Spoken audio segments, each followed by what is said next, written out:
pun harus melewati pos penjagaan milik pabrik kertas PT Indakiat Pulp and Paper atau PT IKPP.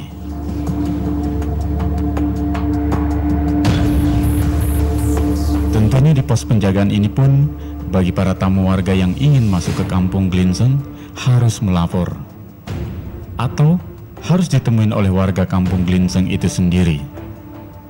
Dan beberapa meter saat akan memasuki Kampung Glinseng, terlihat pula kampung yang memiliki luas sekitar 1 hektar ini diselimuti oleh areal kawasan pabrik PT Indakiat Pulp and Paper.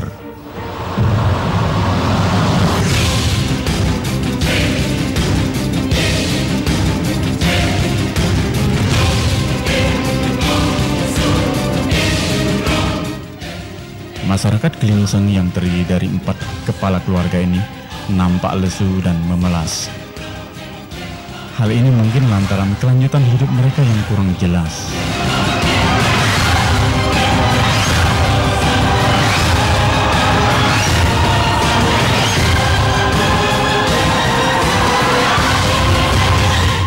Di sini dikatakan nyaman kurang, ada resah iya. Kenapa? Ya ini untuk mencari kehidupan, untuk tuntutan anak istri, perusahaannya di sini kurang begitu lancar. Satu hambatannya kita susah untuk memasukkan barang-barang untuk dagangan, untuk belanja dari luar ke dalam gitu tuh. Juga pernah juga waktu itu saya nyewa kendaraan atau pakai kendaraan sewa. Itu untuk masukkan di sini nggak boleh, disuruh turunkan di depan pintu di sana, disuruh monggokin dari sana ke sini. Di sini saya sendiri sangat sedih sekali, itu perasaan hati saya itu, ya Allah, hanya ke kampung sendiri, ke rumah sendiri saja nggak bisa gitu itu. Terpaksa juga saya monggokin di situ itu.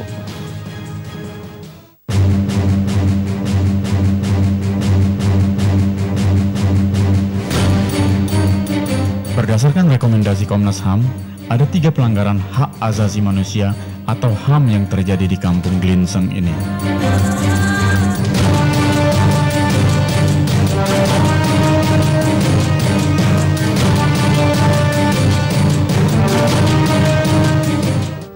Yang Ibu rasakan sekarang ini ya, Ibu nggak usaha ya, Bapak juga nggak usaha, menghadapin anak masih kebutuhannya banyak yang sekolah gitu, sampai mogok nggak sekolah.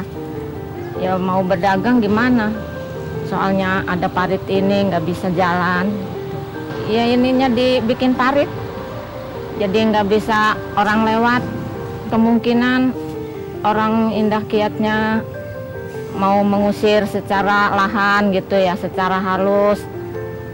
Karena mau itu dianya nggak mungkin, nggak berani, apa nggak, karena udah dibikin parit ini, jadi ibu bingung kan, mau buka usaha dagang lagi nggak bisa, nganggur.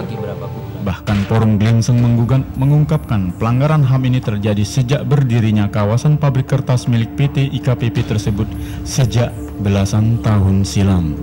Forum Glinseng menggugat sebenarnya menjawab tantangan daripada keberadaan atas terisolasinya puluhan jiwa warga Glinseng di dalam menghuni kampungnya sendiri yang kondisinya memang sampai hingga saat ini terisolasi di dalam kawasan pabriknya milik PT Indakiat Pulp and Paper.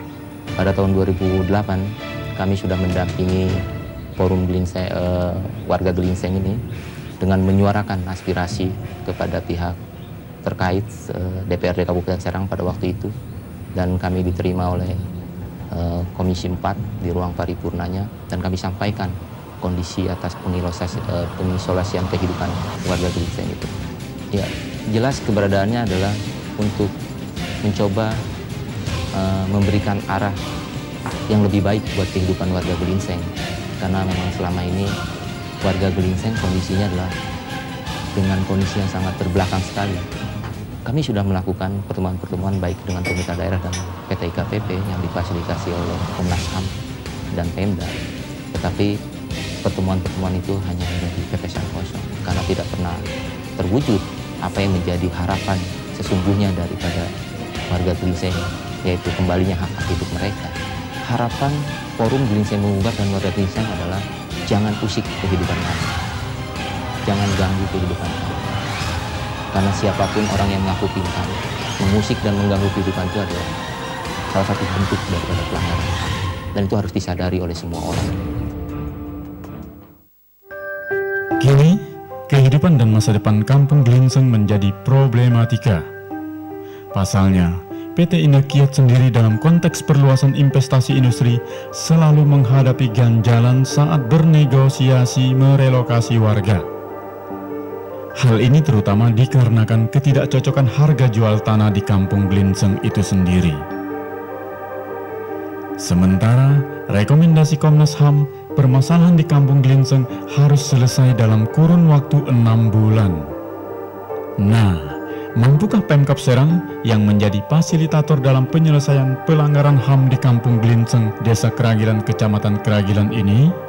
Ya, kita tunggu saja. Semoga semuanya berjalan lancar.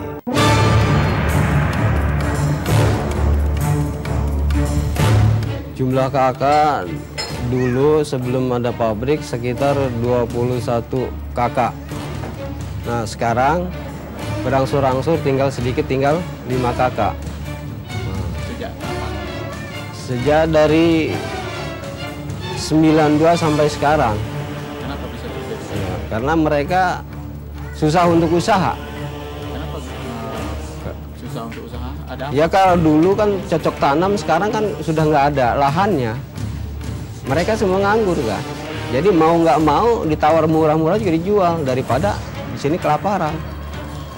Nah itu. Kami yang bertahan di sini ya kami bisa sedikit-sedikit cari makan. Maka bertahan mencari untuk harga yang sesuai. Nah, bisa kita jual, bisa kita beli. Kalau kita bisa jual aja, beli nggak bisa untuk apa? Nah itu. Maka sekarang kita udah ke kabupaten, ke DPR, ke Walhi, ke Komnas, itu mencari solusi yang terbaik. Tapi ternyata perusahaannya yang tidak mau. Dari harga sekian, 3 juta mencapai 500 bilang masih mahal. Bahwa perusahaan tidak mau beli. Itu keputusan dari perusahaan itu. Waktu di Komnas. Kata saya kalau tidak beli ya sudah cukup. Karena bukan masalah lahan. Kami berjualan betul tidak melarang tapi dijegal. Si pembelinya ditilang, didenda. Kedua, rumah saya dikelilingi oleh parit. Ketiga, akses keluar masuk agak tersendat-sendat.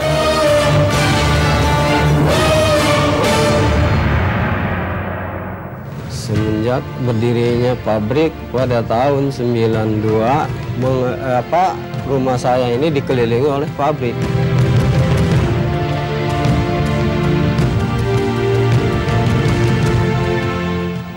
Ya, sepertinya mulai akses jalan keluar masuk agak sulit.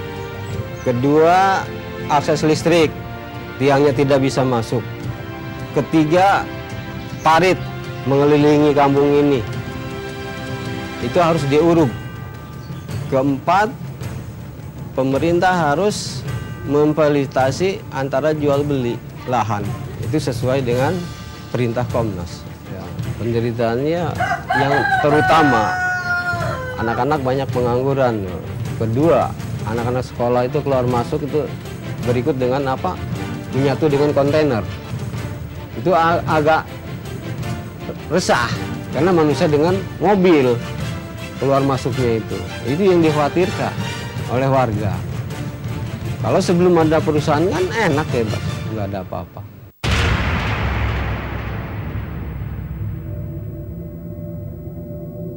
Awalnya ya bercocok tanam, udah tanam padi, palawija, kemudian ya sekarang ini ya masing-masing. Karena apa? Mereka itu udah pindah-pindah semua.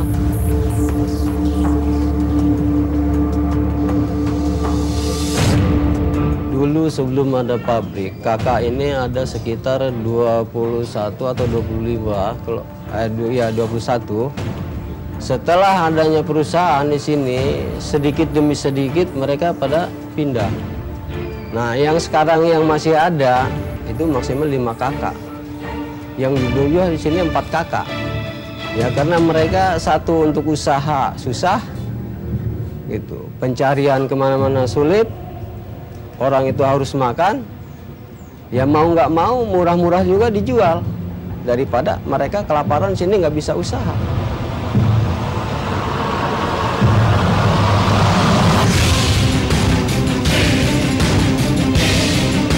Sejak tahun 2008 kita mengajukan kepada DPR. Sesudah ke DPR langsung ke Bupati mengajukan. Dari Bupati diturunkan lagi ke Sekda.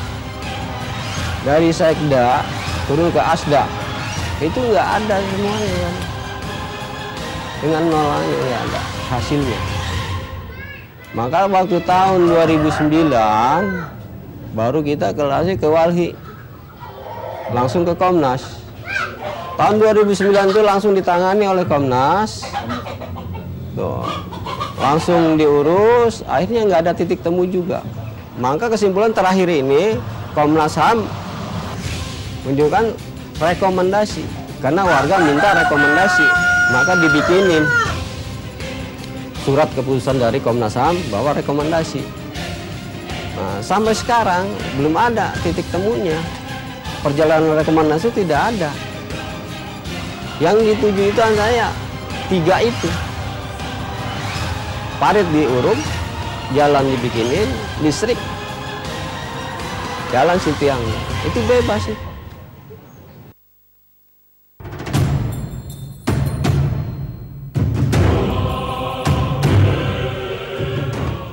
Kalau rekomendasi ini yang tidak ditepati atau tidak dilaksanakan oleh Pemda maupun dari perusahaan, kami akan melaporkan kembali ke Komnas untuk melanjutkan ke DPR RI, tembusannya ke Presiden.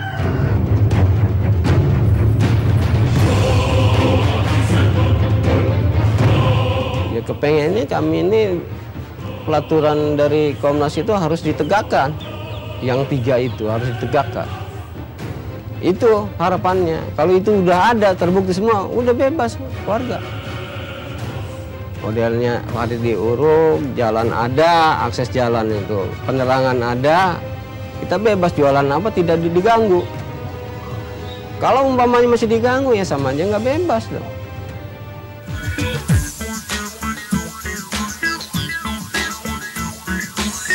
Permasalahan ini sungguhnya sudah berlangsung lama ya, karena kita pembebasan PT Indaket ini sejak tahun 90, bahkan sebelum tahun 90 pembebasan sudah dimulai.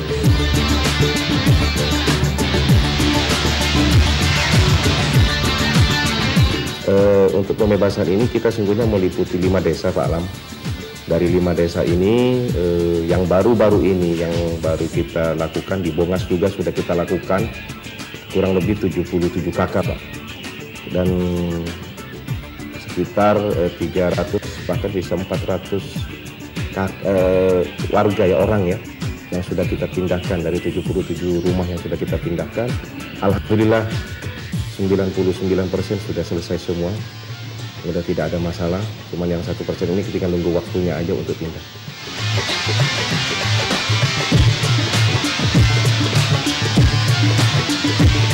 Oh pasti Pak. Saya bilang pasti, kenapa? Kita bisa contohnya Kampung Bongas Pak. Kalau kita lihat Kampung Bongas sekarang Pak, dari dulunya mereka ada di dalam area Indah Kiat, ketika kita pindahkan di pinggir jalan yang sudah kita lakukan seperti sekarang ini, mereka bisa melakukan usaha lebih dekat ke jalan raya, anak-anak bisa sekolah lebih dekat ke sekolah. Jadi pasti Pak.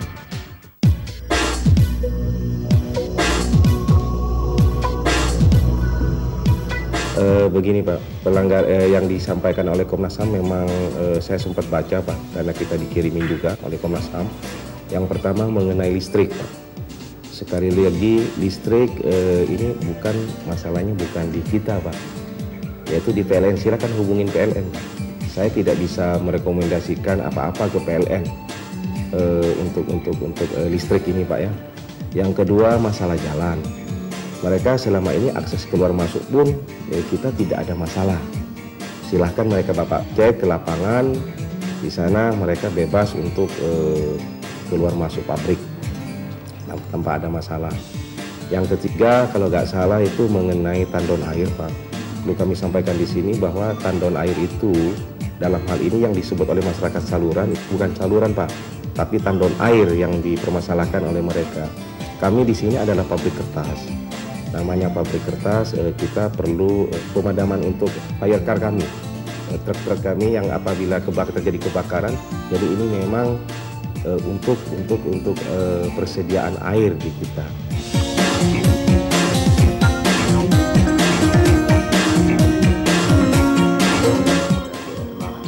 Tidak ada Pak, untuk larangan mereka makan di sana itu tidak ada. Cuman kami sampaikan di sini, pada saat jam kerja memang itu dilarang untuk makan di sana Pak. Kami itu yang kami kasih tahu ke karyawan kami.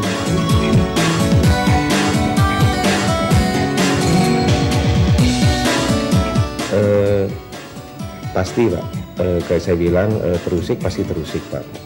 Kita kan dalam hal ini supaya kita bekerja lebih baik, kita tidak diganggu oleh berita-berita yang enggak, karena selama ini kan kita ada berita yang begini, pekerjaan kita yang seharusnya maaf Pak ya, ini kita pindah ke permasalahan-permasalahan ini.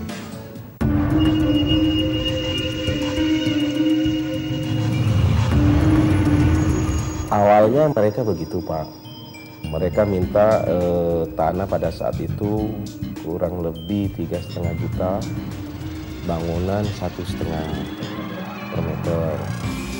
Dari dari permintaan mereka itu kami anggap terlalu tinggi.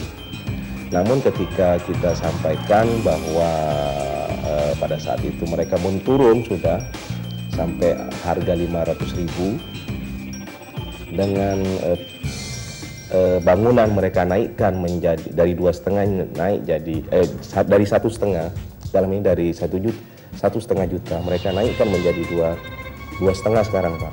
Jadi salah satu sisi mereka menurunkan harga tanah, salah satu sisi mereka menaikkan harga bangunan. Padahal NJOP di situ kalau nggak salah 128 Pak, 128.000 Pak.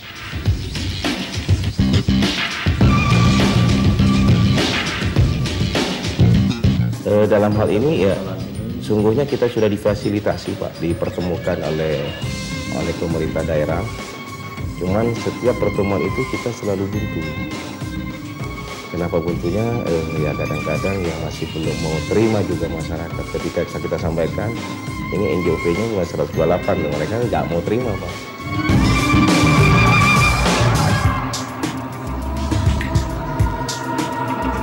Untuk CSR ini, kalau kita bicara CSR adalah kebutuhan kedua belah pihak Pak. Dalam hal ini Indah Kiat ingin berbuat baik, begitu juga penerima harus juga menerima. Dalam hal ini ada timbal balik ya kedua belah pihak.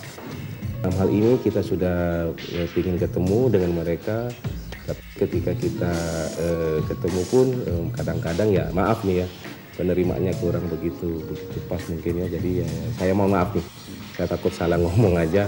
Jadi kami pun rasanya kurang enak gitu ya dalam hal ini, supaya kedua belah pihak ada komunikasi yang bagus dulu deh. Bukan kita nggak mau memberikan CSR, tapi karena ini tergantung di komunikasinya dulu Pak.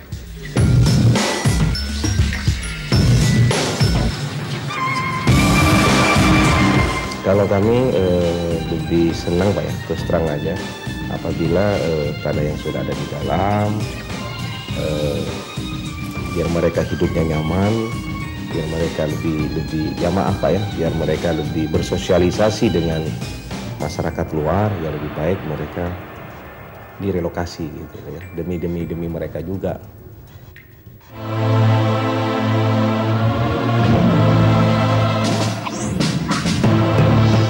Sungguhnya kemarin kan ketika kita di Komnas HAM kita berharap banyak Pak bisa masalah ini selesai.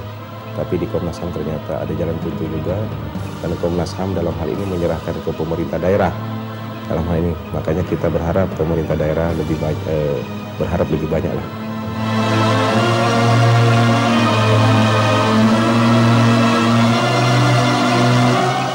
Sungguhnya di Serang bagus untuk investasi.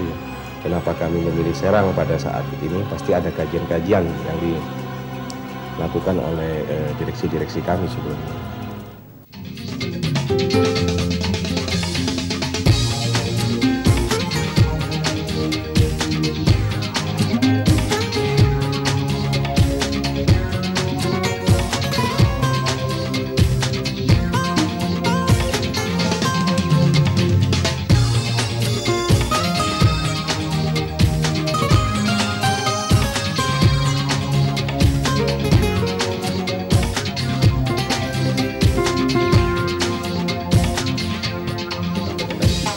Ya, kami berharap permasalahan-permasalahan ini cepat selesai agar kami juga investasi yang lain yang dari luar juga bisa lebih masuk. Karena untuk perluasan pasti memang terus terang kami perlu tanah yang ada di dalam.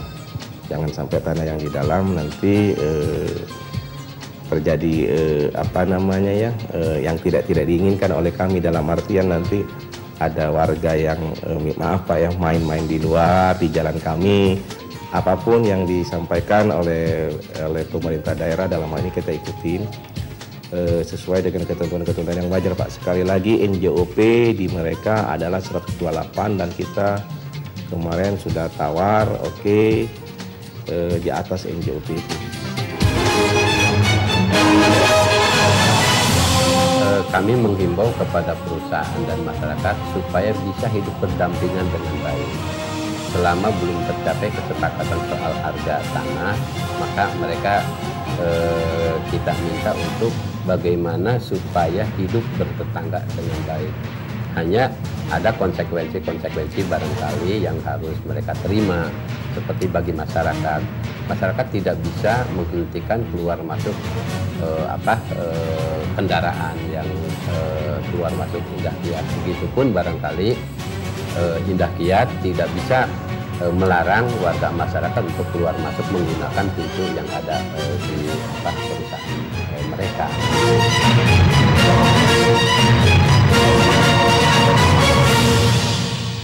Kami barangkali minta kepada masyarakat maupun perusahaan untuk tetap memberi kesempatan kepada pemerintah daerah sebagaimana rekomendasi Komnas HAM untuk menjadi atau untuk menjalankan kewenangan yang ada pada pemerintah daerah untuk menyelesaikan masalah ini. Kami pun tidak mau melakukan satu hal untuk menyelesaikan masalah tetapi menimbulkan permasalahan baru. Kita ingin secara baik menyelesaikan permasalahan itu, kemudian juga ingin kita capai penyelesaian yang komprehensif, yang sama-sama barangkali bisa diterima oleh perusahaan dan oleh masyarakat itu sendiri.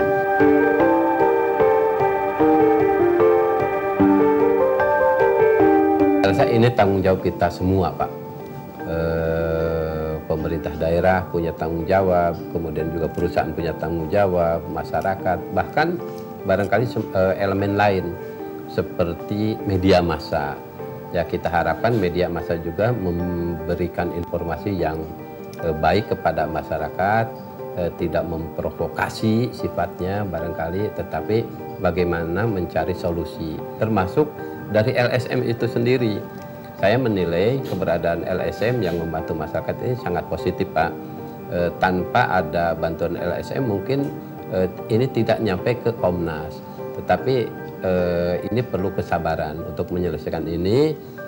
Percayalah bahwa Pemda juga menangani secara serius, tetapi mohon diingat bahwa Pemda punya keterbatasan kewenangan. Oleh karena itu kita duduk bersama barangkali LSM, masyarakat, perusahaan, bagaimana ini mencari solusi terbaik untuk kita semua.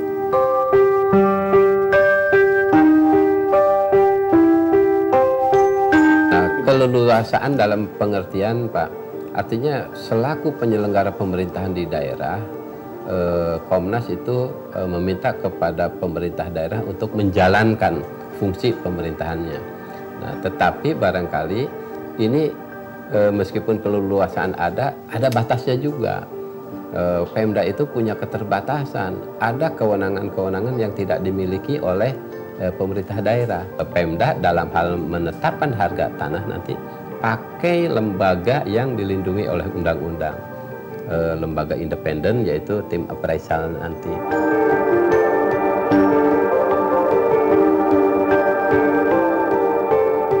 Pemda tetap menjalankan fungsi sebagai fasilitator di antara masyarakat dan perusahaan sampai kepada penunjukan atau pelibatan pihak ketiga ini adalah upaya Pemda sebagai fasilitator barangkali. Tetapi karena tadi soal kewenangan untuk menetapkan harga itu ada di lembaga lain, maka kita pakai lembaga